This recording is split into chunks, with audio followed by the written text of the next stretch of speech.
So welcome back to our new video. आज हम लोग लूप्स, पिछले क्लास में हम लोग लूप्स को कवर किए थे, तो आज हम लोग लूप्स में ही कुछ और आगे जानेंगे, जैसे ब्रेक एंड कंटिन्यू स्टेटमेंट। ठीक है, तो ब्रेक और कंटिन्यू स्टेटमेंट क्या होता है देखते हैं। एक्चुअली क्या है, देखिए यहाँ पे एक कोड लिखा हुआ है जिसमें हम लोग वाइल लूप यूज़ किए हैं। पहले क्या करता है, आई इक्वल्स टू 1 यहाँ पे इनिशियलाइज किया है। नेक्स्ट क्या है, while I less than equals to 5। तो क्या होगा, अगर i less than equals to 5 है और यहाँ पे हम लोग इंक्रीमेंट कर रहे हैं, तो i पहले i प्रिंट करेंगे। ठीक है, तो यहाँ पे क्या हो रहा है कि जब i का वैल्यू क्या है, पहले 1 था, ठीक है, तो प्रिंट किया। नेक्स्ट इफ में जाएगा नहीं, क्योंकि i इक्वल्स टू 3 नहीं हुआ है। ठीक है, तो i प्लस 1 हुआ, नेक्स्ट i का वैल्यू 2 हुआ, नेक्स्ट i का वैल्यू 3 हुआ। तो ऐसे करके एक एक करके प्रिंट किए। उसके बाद क्या है, if i equals to 3 then break. तो ब्रेक क्या करता है, हमें एक्चुअली पूरे लूप को हम लोग स्टॉप कर देता है। ठीक है, जहाँ पे भी हम लोग जब i इक्वल्स टू 3 होगा तो वो हमें क्या करेगा, लूप के बाहर कर देगा। उसके बाद कुछ भी स्टेटमेंट हमारा रन नहीं होने वाला। तो इसलिए क्या हुआ, जब i का वैल्यू 1 था तब प्रिंट हुआ, नेक्स्ट 2 एंड नेक्स्ट 3। इसके बाद जब 3 हो गया उसके बाद इफ में चला गया और यहाँ पे लूप हमारा ब्रेक हो गया। ठीक है, नेक्स्ट यहाँ पे देखते हैं कि कंटिन्यू क्या करता है। तो यहाँ पे सेम क्या किया, i इक्वल्स टू 1 हम लोग यूज़ किए and next while i less than equals to 5, यहाँ इफ i इक्वल्स टू 3। तो ठीक है, चलिए, और यहाँ पे प्रिंट i हम लोग कर रहे हैं। तो पहले i प्रिंट करेंगे, क्योंकि i का वैल्यू 1 था तो यहाँ 1 प्रिंट होगा। नेक्स्ट यहाँ पे i को इंक्रीमेंट किए। ठीक है, तो i का वैल्यू 2, देन जब 3 होगा तो क्या होता है, i इक्वल्स टू 3। तो यहाँ पे क्या किया हम लोग, i प्लस इक्वल्स टू 1। तो i को बस इंक्रीमेंट कर दिए, पर यहाँ पे प्रिंट नहीं किया। और कंटिन्यू, तो कंटिन्यू क्या करता है ना कि उस जो प्रेजेंट स्टेट है उसको हम लोग क्या स्किप करते हैं बस। मतलब जब i का वैल्यू 3 था तब हमने क्या किया, कुछ प्लस नहीं किया। ठीक है, और मतलब कुछ वहाँ पे किए नहीं, और नॉर्मली यहाँ पे हमारा लूप कंटिन्यू रह गया। तो 1 2 3 के लिए हमने कुछ भी प्रिंट नहीं किया, और नेक्स्ट 4 एंड नेक्स्ट 5। तो चलिए, ये सेम ब्रेक और कंटिन्यू स्टेटमेंट को हम लोग क्या करते हैं, क्वेश्चंस के थ्रू समझते हैं। ठीक है, तो क्वेश्चंस के थ्रू हम लोग समझने का कोशिश करते हैं।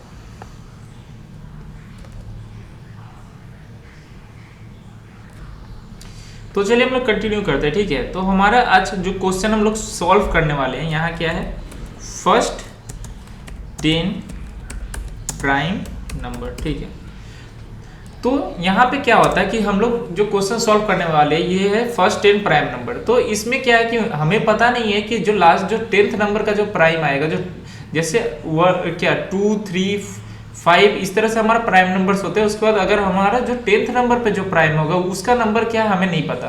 तो जब लास्ट लिमिट नहीं पता तो हम लोग इस क्वेश्चन को कैसे सॉल्व कर सकते हैं। तो देखिए, चलिए हम एक अप्रोच ट्राई करते हैं, देखते हैं किस तरह से कर सकते हैं हम लोग। ठीक है, तो फर्स्ट 10 प्राइम नंबर तो हमारा पहले से फिक्स है कि हम लोग क्या चाहते हैं, फर्स्ट 10 प्राइम नंबर चाहते हैं। तो इसके लिए हमें क्या, हमें लास्ट लिमिट नहीं पता है, तो हम लोग यहाँ पे क्या करेंगे, एक इन्फिनाइट लूप यूज करने वाले। ठीक है, तो i ग्रेटर देन 0 यहाँ पे लिखेंगे, और यहाँ पे लिखते हैं i इक्वल्स टू 1 नहीं, सीधा 2 से स्टार्ट करते हैं।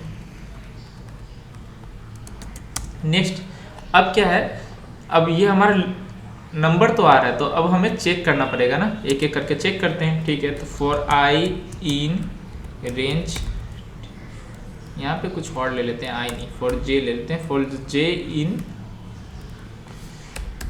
रेंज कहाँ से कहाँ तक जाएगा हमारा, 1 से, चलिए 2 से i तक जाएगा, मतलब लास्ट नंबर तक हमारा नहीं जाएगा। ठीक है, उसके बाद क्या करेंगे, if i mod j equals to 0, then हम लोग क्या करेंगे, यहाँ बस काउंट करें हम लोग, c equals to c plus 1। जो हमारा प्राइम नंबर का कॉन्सेप्ट था क्या, कि कोई भी एक नंबर है वो 2 से ज़्यादा डिवाइड नहीं होना चाहिए। मतलब या तो अगर वो प्राइम है तो वो खुद से डिवाइड होगा, या फिर 1 से डिवाइड होगा। ठीक है, और यहाँ पे c इक्वल्स टू 0 हम लोग पहले ले लेते हैं। तो फर्स्ट क्या है, चलिए पहले करके देखते हैं यहाँ पे। अब यहाँ पे जाएंगे, if c equals to 0, then क्या करेंगे हम लोग, प्रिंट आई करने वाले हैं एंड ठीक है, और हमें क्या चाहिए कि 10 प्राइम नंबर चाहिए ना, तो एक जैसे जैसे हमें नंबर मिलेगा वैसे वैसे हमें काउंट भी तो करना पड़ेगा ना। तो p इक्वल्स टू 0 ले लेते हैं। जैसे ये जो हमारा p है ये काउंट करेगा कि कितने बार प्राइम हमें मिल रहा है, ठीक है। तो जैसे प्रिंट करेंगे वैसे हम लोग p equals to p plus equals to 1 कर लेते हैं, और इससे हमारा क्या होगा वो काउंट करते जाएगा। और एक स्टेटमेंट लिखेंगे, इफ p इक्वल्स टू 10, अगर 10 होगा तब हम लोग क्या करेंगे, ब्रेक कर देंगे लूप को, ठीक है। तो चलिए पहले सेव करते हैं यहाँ पे, फर्स्ट 10 प्राइम, ठीक।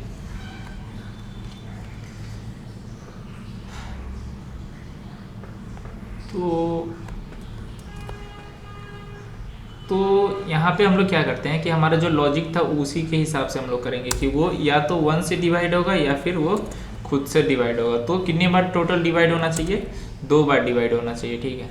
अब क्या करेंगे कि चलिए देख लेते हैं पहले कि अगर हमारा आई फर्स्ट आई का वैल्यू 1 है तो आई इसके अंदर आएगा, नेक्स्ट जे इन रेंज, तो 1 से 1 एक बार चलेगा और ये तो फिर प्राइम नहीं होगा। चलिए अब देखते हैं कि क्या ये हमारा कोड काम करता है। हम लोग क्या प्रिंट कर रहे थे यहाँ पे, या तो देखते हैं। और अच्छा, आई को हम लोग यहाँ पे इंक्रीमेंट ही नहीं किए, तो आई को हमें हर बार इंक्रीमेंट करना पड़ेगा, ठीक है।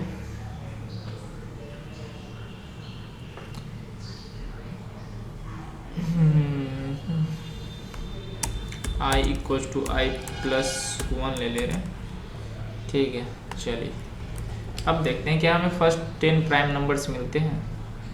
तो देखिए हमें यहाँ पहले क्या है 2, 3, 5, 7, 11, तो ये सारे ये है हमारे फर्स्ट 10 प्राइम नंबर्स। तो अब देखते हैं लॉजिक हमारा कैसे वर्क कर रहा है, ठीक है। कि जब हमारा आई क्या था 1 था, तब क्या आई क्या ग्रेटर देन 0 है, हाँ तो है। तो अब क्या यहाँ से क्या किया हम लोग, एक काउंटर ले लिए और आई प्लस 1 कर दिए, क्योंकि हमें बार बार इंक्रीमेंट करना है लूप को चलाने के लिए। अब क्या है, फॉर जे इन रेंज 1 से आई प्लस 1 तक जा रहा है, तो 1 से 1। अब ये क्या है कि आई मॉड जे, तो क्या है जे हमें क्या किस किस से, मतलब अगर कोई भी नंबर है तो वो खुद से या फिर 1 से डिवाइड होना चाहिए, ठीक है। उसके अलावा किसी से डिवाइड नहीं होना चाहिए। तो हम लोग क्या करें, 1 से लेकर के जहाँ तक जो भी नंबर है, अगर यहाँ पे 5 भी है तो 1 से 1, 2, 3, 4 और लास्ट में 5 तक जाएगा और ये डिवाइड करेगा। तो जैसे ही डिवाइड होगा वैसे हम लोग क्या काउंट कर रहे हैं कि उतने बार डिवाइड हुआ। अगर 2 बार डिवाइड होता है तब हम लोग आई कर रहे हैं, मतलब 2 बार ही डिवाइड होगा तभी तो वो प्राइम होगा ना। और यहाँ पे हम लोग टर्म्स को काउंट करते जा रहे हैं कि अगर एक बार प्रिंट कर रहे हैं तो हमारा एक नंबर प्रिंट हो गया इस तरह से। जब हमारा 10 अगर प्रिंट हो जाएगा, मतलब 10 नंबर से अगर प्रिंट हो जाएगा, तब यहाँ क्या होगा, p इक्वल्स टू 10 हो जाएगा और तब एलिफ में जाएगा और ये लूप को हमारा ब्रेक कर देगा। तो इस तरह से हम लोग क्या इन्फिनाइट लूप का यूज करके हम लोग और ब्रेक स्टेटमेंट का यूज करके इस क्वेश्चन को हम लोग सॉल्व कर सकते हैं, ठीक है। तो चलिए एक क्वेश्चन और हम लोग ट्राई करते हैं, ठीक है। एक न्यू पेज, और ये इस बार हमारा क्वेश्चन ये है कि मुझे 1 से 100 के बीच में जितने भी नंबर्स अगर 5 से डिवाइड होते हैं, तब 5 से डिवाइड होते हैं और क्या एंड और 2 से डिवाइड नहीं होना चाहिए, मतलब एंड नॉट डिविजिबल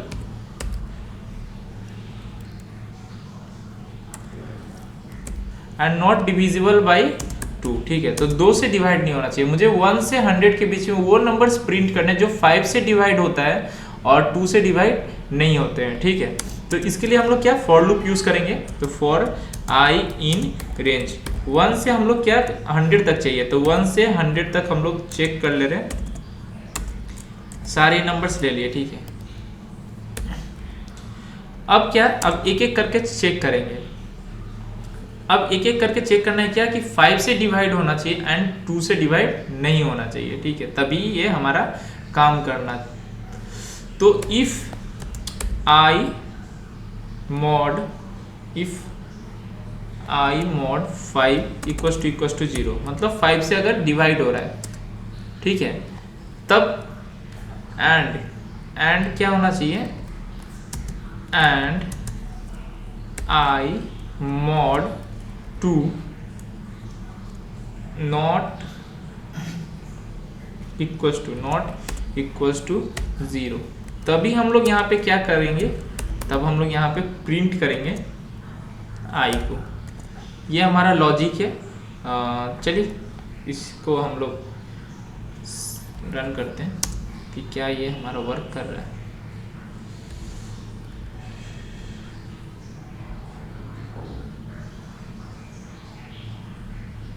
तो ये हमारे सारे नंबर्स आ गए जो कि 5 से डिवाइड होते हैं और 2 से डिवाइड नहीं होते हैं, ठीक है।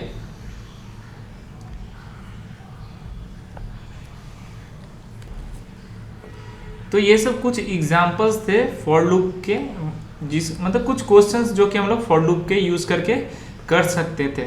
और बाकी हम लोग नेक्स्ट वीडियो में देखने वाले हैं कुछ सीरीज के क्वेश्चंस और कुछ पैटर्न के क्वेश्चंस हम लोग नेक्स्ट वीडियो में सॉल्व करेंगे।